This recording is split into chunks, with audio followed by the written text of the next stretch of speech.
On the first Projector episode 2016, Ryan Reynolds is the Merc with a mouth in Deadpool, while Ben Stiller is back and still exceedingly good looking in the belated sequel to Zoolander.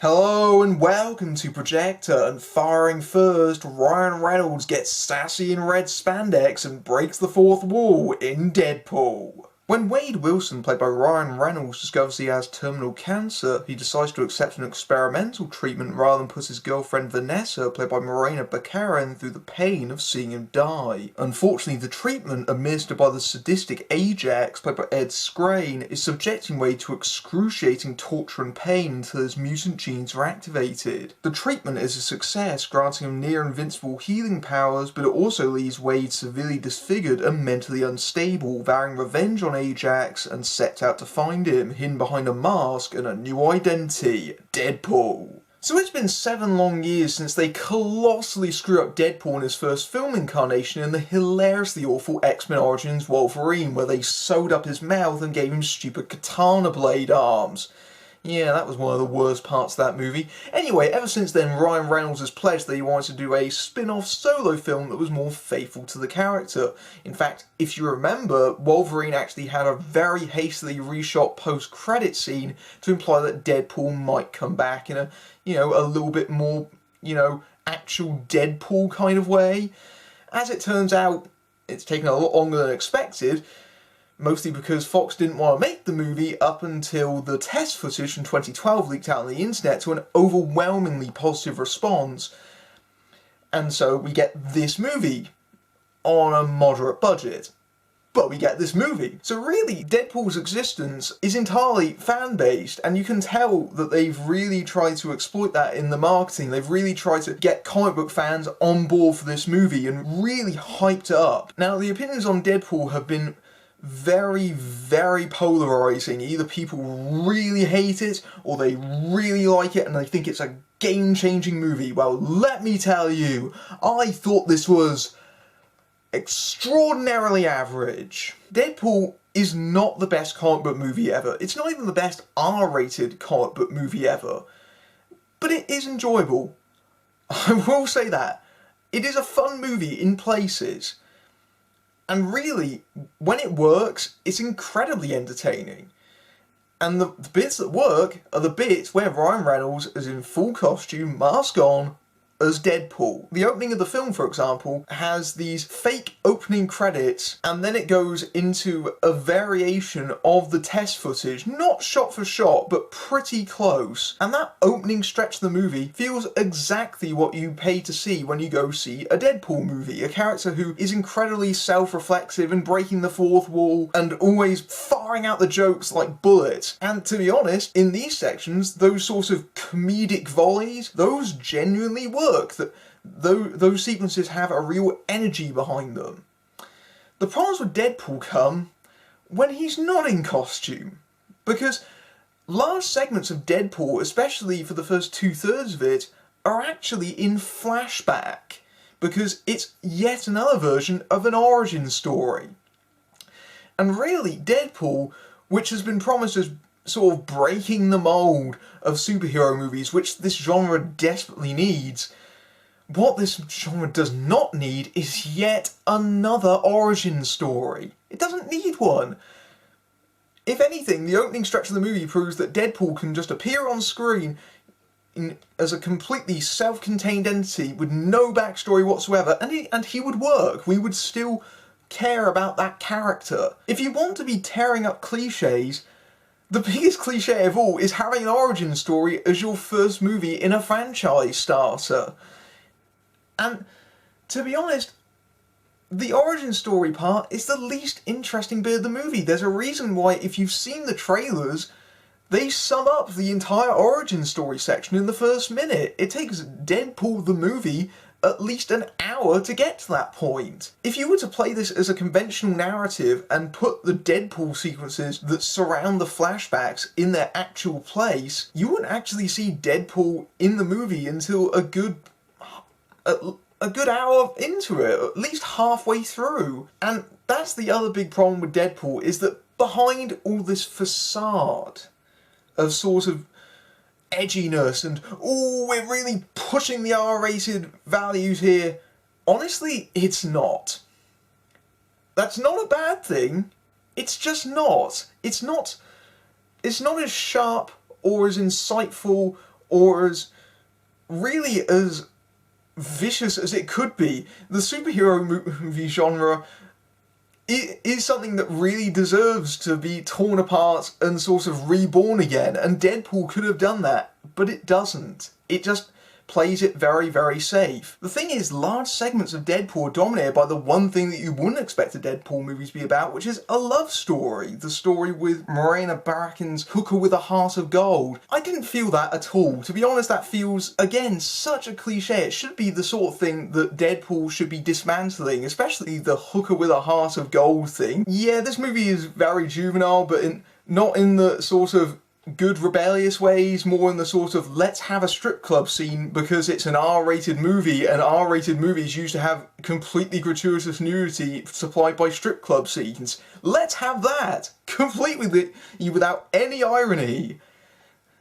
Having that in your movie is not ironic in of itself, and that's sort of the issue with Deadpool, is that you can do these things, but it's not ironic to just simply do them. It's not subversive to have a character say, I think you should do this, it will further the plot, and then he does it. That's not a subversion, that's just pointing out the cliches. That's the issue with Deadpool, is that it settles too much for pointing out the cliches, but not doing anything about them. Speaking of which, the X-Men characters are purely here so that we can tie this back into the X-Men franchise, because obviously the creators of Deadpool have their eyes on having, even though this is an R-rated movie, they clearly have their eyes on incorporating Deadpool into the very PG-13 universe of the main X-Men franchise. And so Colossus, who is quite amusing, he's basically a big lumbering joke, and Teenage Warhead, who is here to be pouty but still gets some of the best responses from Deadpool. But they're basically here to prop up the franchise. There's no reason for these characters to really be here other than be a mild hindrance to Deadpool. The presence of those characters should tell you something else about Deadpool, in that although it tries to be something very counterculture-ish, you know, going against the grain, at its heart, it's desperately conventional. You can tell that while they're trying to please comic book fans, they're really desperately trying to make this palatable to a mainstream audience, and how they appeal to comic book movie fans is blatant pandering. I mean, come on guys. It is funny that the Deadpool figurine from X-Men Origins Wolverine turns up briefly, but let's face it, jokes about that movie, or Blade 2, rather oddly, Blade 2 is pointed out as opposed to Blade 3, which Ryan Reynolds was actually in, or Green Lantern. Those jokes are fish in a barrel. You know, it's really easy reference humour that would appeal to people on, you know, internet forums and things like that. But that's not really humour that you can base a film around. Those aren't actually jokes. Ryan Reynolds going, don't make the super suit green. Ha ha, it's funny because it's Green Lantern. Do you remember Green Lantern? It was a terrible movie.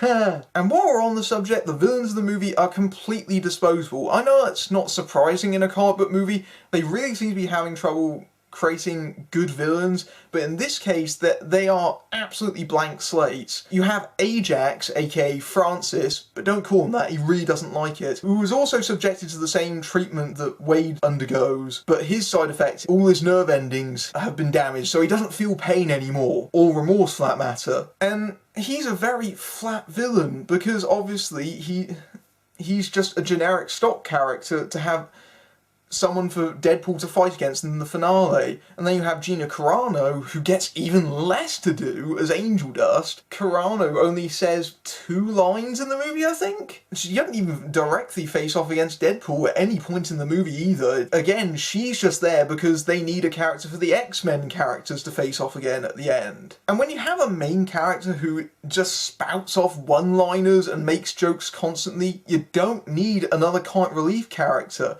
And poor TJ Miller is just kind of annoying here because his character is completely superfluous other than just being someone to bounce off improvised shtick with Ryan Reynolds. Oh, and providing a reason why Deadpool is named Deadpool. Again, that is another thing that this movie should be breaking apart. There should be no reason. Comic book movies are absolutely besieged by sequences that unnecessarily specify why characters are nicknamed the way that they are. Again, I'm pointing out all these things that Deadpool really should be rallying against, and it needed to be sharper. I mean, you look at something like Kick-Ass 5-6 years ago, less so the sequel, more the first one. That had a lower budget than this movie, but it felt more ambitious than Deadpool, and it felt a little bit more scathing and a little bit edgier than Deadpool is. Deadpool feels, in some respects, a little late to the party. And even on the action front, it's not quite as balls to the wall, or even as graphic as Dread, which is, again, another great R-rated comic book movie which is better than this one. But I want to stress, I don't hate this movie. I really don't. I know I'm going on negative, but it's just because this could have been so much more than it is. What it is just fun. It's diversing enough. It's got its problems, but when it works, it really works. There's at least a couple of scenes in this movie where I genuinely laughed very, very hard. And it's a testament, really, to the commitment of the filmmakers that they managed to get this made at all. The fact that Deadpool exists is quite an accomplishment, even if it is a little bit neutered on its way to the screen. I think part of this is to do with Ryan Reynolds. Ryan Reynolds is a force of nature in this movie. Ryan Reynolds is very solid. He's practically carrying this movie. Even in the origin story moments, he still feels like he still is in character. He's still very much the front and centre of this movie. If you took Ryan Reynolds out of it, everything else would collapse, because there is nothing else really aside from Ryan Reynolds doing his thing, and he's very good at it. This is the role that he's been practicing for years and years, and you can tell he's absolutely fantastic. When he's in costume and he's doing all the things that Deadpool does, that is exactly what I want to see out of a Deadpool movie. And unfortunately, that's only maybe about half or even a third of what this movie actually is. Basically, Deadpool just needs to aim higher than people's crotches. When it does so, it really does feel like the fun superhero movie that it really ought to be. As it stands, it's basically a prototype for what looks like to be a really, really good sequel. Deadpool is nowhere near as clever, funny or subversive as it thinks it is, but it does have its moments. The action set pieces with the character are genuinely entertaining and amusing, especially when it aims higher than simply crude humour. Unfortunately, despite all the R-rated vulgarity, it's deeply conventional, weighed down by an extended origin story and romance that feels very familiar, while also making the ironic hero just that little bit more conventional for wider consumption and franchise baiting. It also suffers from a lot of scattershot humour that simply doesn't work, nor does it have the spark of something like the first Kick-Ass or Kingsman, but Reynolds carries the flick through thick and thin, making sure it's fun, but never breaking the mould like it really should do. Hey you exceedingly good-looking person, stay tuned after the break. Welcome back, where we hit the catwalk with Zoolander 2, which arrives 15 years after the original, but does it still have that magnum touch? After a devastating tragedy at a centre for kids who can't read good, Derek Zoolander, played by Ben Stiller, retired from modelling and went into exile. But when he's reunited at long last with his old friend Hansel, played by Owen Wilson, together they plan to make a comeback. They soon find themselves working with Valentina at the Interpol Fashion Police, played by Penelope Cruz, who is investigating a string of pop star murders, all of whom took selfies, apparently in Derek's instantly recognisable blue steel pose, and they soon discover that everything leads back to Derek's arch-nemesis Mugatu, played by Will Ferrell. I really like the original Zoolander. It didn't get much notice when it first came out in 2001, but it really found its following on home video, and that's true for a lot of these comedies that have had sort of these delayed sequels, like Anchorman 2 or Dumb and Dumber 2. I like the originals of both those movies as well, and I didn't mind the sequels in places. I thought they were messy, but I enjoyed them. If you thought those movies were really, really bad, you haven't seen anything yet. It could get worse. It could be Zoolander 2. How could they get this so wrong? It's genuinely baffling how ill-conceived Zoolander 2 is right from the very start. The fundamental fault with Zoolander 2 can be chalked up to the fact that the entire approach to the project is wrong-headed. The original Zoolander was set in the modelling world and just happened to have an assassination plot. Zoolander 2 makes the mistake of being a spy movie that just happens to have models in it. And that may sound like semantics, but honestly it isn't. The whole perspective of Zoolander 2 has shifted in such a dramatic way that at times it doesn't even feel like the original movie. It doesn't feel anything like Zoolander. And most importantly, it was a satire. It was making fun of the self-importance of the modelling industry. That's how the character first started out in the VH1 sketches. Zoolander 2 is not a satire. What really annoyed me about Zoolander 2 is that it could have gone after much sharper targets, because in the intervening years between this sequel, we've had the rise of camera phones and selfies and social media and Instagram. These are all ripe targets that a Zoolander movie could potentially go after, and it doesn't go after any of them. Not really. Not with any insight. Instead it just tries to ignore them, and that's the worst part, is that it has no new satire to bring to the table, which is why it strays completely away from the modelling element. In fact, when it does try to interact with the sort of social changes, most particularly in the sequence where Benedict Cumberbatch's transgender model all appears, it feels really outdated and out of touch and borderline offensive. I mean, it says something that there's only really one modelling sequence in the film, and it's a moment where Derek and Hansel are wheeled onto the catwalk in coffins, wearing t-shirts that brand them old and lame, and then they get doused in a giant vat of prunes. What?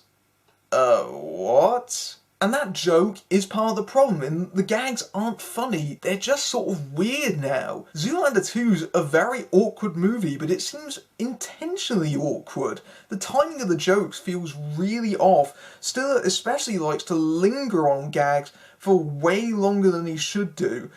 Like, for example, he'll linger on after a punchline, trying to see what funny facial expressions they'll do. It throws off the timing of the movie considerably. It doesn't feel like it's pointed in any direction. This feels very much like the product of post-Tropic Thunder Ben Stiller.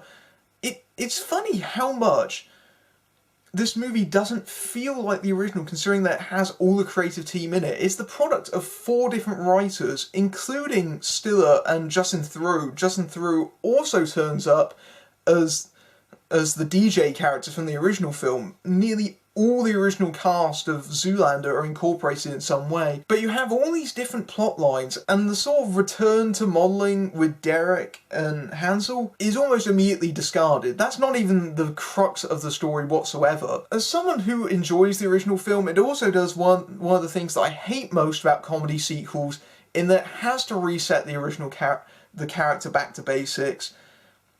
But it does it in the worst possible way.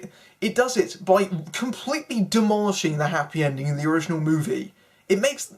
I hate it when sequels do this in any circumstance, because it completely ruins the original film by making it seem pointless. It makes everything that the characters have done in the original movie pointless. It makes all those sort of fond memories that we have, it kind of takes a wrecking ball to them. I don't like it when comedy sequels try to foist tragedy on its characters like Zoolander 2 does. And so we have this plot line where Zoolander is trying to get back his son, who has who has been taken out of his hands because he's a negligent parent and he's become fat. And that really doesn't work, because all it just leads to is a lot of fat-shaming jokes, which again is sort of the stuff that we might have got away with in 2001, doesn't quite play as well in 2016. I mean, there's only one joke in that subplot, and that he's fat. It's not very interesting. Of course, the other way that the movie tries to distract you is with an overwhelming abundance of cameos. Like, ridiculous numbers. The first scene in the movie is the Justin Bieber bit that you've seen in the trailers, which is actually the best scene in the movie because it's a genuinely well-constructed action beat. And then, after the title appears, we get into the first scene afterwards, and it's another cameo. They've brought back Billy Zane.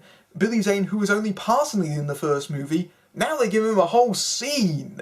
It's, okay, you're just kind of killing the joke there. And then we get the scene after that where we're reintroduced to Hansel. And yet more cameos! Admittedly, the best cameo in the movie, the funniest one, but still, it's cameo, cameo, cameo, cameo. Every single scene is a cameo. In the original movie, which was set in the modelling world, it makes sense. Here, every time someone appears, the action grinds to a halt. It feels like the movie goes, stop, here's another famous person. If they liked our movie, we're going to put them in this one. It feels incredibly self-congratulatory. I won't name the cameos if you're going to go and see it. I don't think I could even name all the cameos. It got to a point where I was being thankful they started naming who the cameos were, because I didn't actually know who they were. That's a sign you have too many cameos. And what's really distracting with half of the cameos is that they've clearly been inserted separately.